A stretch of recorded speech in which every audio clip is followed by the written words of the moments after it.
নমস্কার। আর কিছুদিন অপেক্ষা, 25শে বৈশাখ রবীন্দ্রনাথের জন্মদিন বাঙালির কাছে একটা উৎসবের মতো। কিন্তু রবীন্দ্রনাথ তার জীবনে এই মানবতার যে প্রাণের প্রতিষ্ঠা, তার জন্য যে নিরলস পরিশ্রম উনি করে গেছেন, সত্যি রবীন্দ্রনাথকে প্রণাম।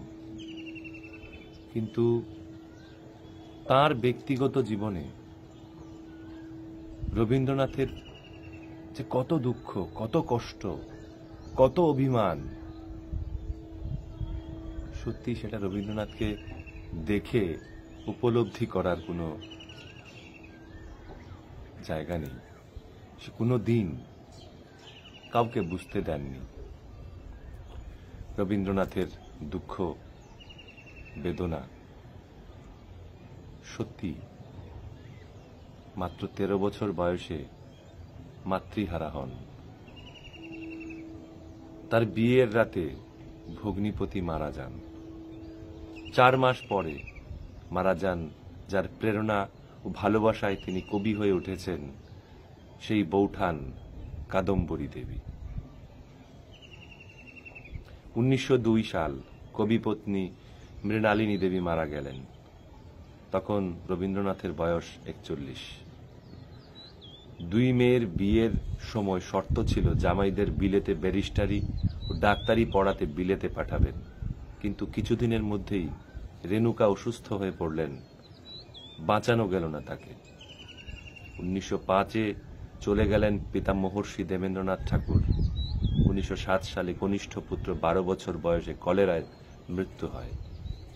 1913 সাল রবীন্দ্রনাথ নোবেল পেলেন। 1918 সালে বড় মেয়ে বেলি অসুস্থ। বেলাকে প্রতিদিন গাড়ি করে দেখতে যেতেন কবি। বাবার হাত ধরে মেয়ে বসে থাকত বিছানায়। আর তখন রবীন্দ্রনাথের জামাই টেবিলের উপরে পা তুলে সিগারেট খেতে খেতে রবীন্দ্রনাথকে ব্যঙ্গ বিদ্রুপ করতেন। একদিন বেলাকে দেখতে গিয়ে মাঝপথে শুনলেন সে মারা গেছে। মেয়েকে শেষ দেখা না দেখে ফিরে এলেন বাড়ি।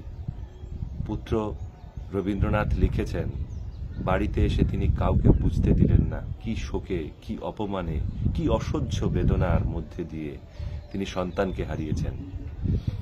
কবির ছোট মেয়ে মীরার বিয়ে দিয়েছিলেন নগেন্দ্রনাথের সঙ্গে, যাকে বিলেতে কৃষি বিজ্ঞানী করার জন্য প্রতি মাসে সেই সময় 500 টাকা করে পাঠাতেন। আর নগেন্দ্র চিঠি লিখে আরো টাকা পাঠানোর তাগাদা দিতেন। প্রত্যুত্তরে কবি লিখতেন, আমার জমিদারি থেকে প্রতি মাসে 500 টাকা পাই, তার পুরোটাই তোমাকে পাঠাই। সেই নগেন্দ্র বিলেত থেকে ফিরে 2 সন্তান সহ মীরাকে পরিত্যাগ করলেন, অন্যত্র চলে যান। কবির 3 জামাই, যাদের প্রত্যেককে বিদেশে পড়িয়ে তিনি প্রতিষ্ঠিত করেছেন, তারা প্রত্যেকেই কোনো না কোনোভাবে কবিকে দুঃখ দিয়েছেন। সারা জীবনে কবি দুঃখ পেয়েছেন বারে বারে, অপমানিত উপেক্ষিতও হয়েছেন অসংখ্যবার। আর্জেন্টিনায় কবিপ্রেমী লেখিকা ভিক্টোরিয়া ওকাম্পোর সাথে তার সম্পর্ক নিয়ে কুৎসা করে সংবাদপত্র প্রকাশিত হয়েছে। কবি যখন 64, নোবেল পুরস্কার প্রাপ্ত বিশ্ব বরেণ্য সাহিত্যিক, কবির নোবেল প্রাপ্তি নিয়েও কিছু লোক তাকে ব্যঙ্গ করেছিলেন। চিঠি লিখে কবির কাছে জানতে চেয়েছেন নোবেল পুরস্কার পাওয়ার টেকনিক। সেক্ষেত্রে ভাবি পুরস্কার প্রাপক কবিকে অর্ধেক টাকা দিতেও রাজি। শান্তিনিকেতনে সাক্ষাৎ করতে এসে কেউ কবিকে বলেছেন, রবিবাবু আপনি কি এখনো কবিতা টবিতা লেখেন নাকি? মানে অতগুলো টাকা পাওয়ার পরে আবার কেউ লেখে নাকি? অথচ অনেকেই জানেন না, নোবেল পুরস্কার প্রাপ্তির খবরটা প্রশান্ত চন্দ্র মহালনবিশ যখন কবিকে দেন, তখন কবি প্রথম প্রতিক্রিয়া ছিল, যাক ওই টাকা এবার বিশ্বভারতীর সেচ খাল কাটার সংস্থানটা হবে। যারা কবি বা লেখক তারা সকলেই সমাজের কাছে একটা স্বীকৃতি চায়। রবীন্দ্রনাথ বহুদিন সেটা বাঙালি সমাজের কাছে পাননি। তাই নোবেল পুরস্কার পাওয়ার পর তাকে যখন সম্বর্ধনা দেওয়ার হলো, তখন তিনি বললেন, আমি এই সম্মানের পাত্রকে উষ্ঠ পর্যন্ত তুলব, কিন্তু গলা পর্যন্ত যেতে দেব না। কত বড় অভিমান! দুঃখ থাকলেই কথা বলা যায়। রবীন্দ্রনাথ নিজেই বলেছেন, পৃথিবীতে এসে যে ব্যক্তি দুঃখ পেল না, সে লোক ঈশ্বরের কাছ থেকে সব পাওয়া পেল না।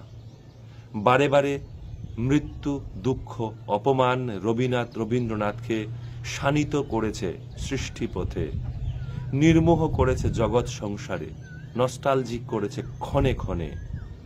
তাই তিনি বলতে পেরেছেন, আছে দুঃখ, আছে মৃত্যু, বিরহ দহন লাগে, তবু শান্তি, তবু আনন্দ, তবু অনন্ত জাগে। আমরাও যেন সদা তার সুরে সুরে মিলিয়ে বলতে পারি, মনেরে আজ কহ যে, ভালো মন্দ যাহাই আসুক, সত্তর এলেও সহজে। কবি, তোমাকে আমার প্রণাম। এই জীবনে কবি, তুমি দুহাত ভরে যা দিয়েছ,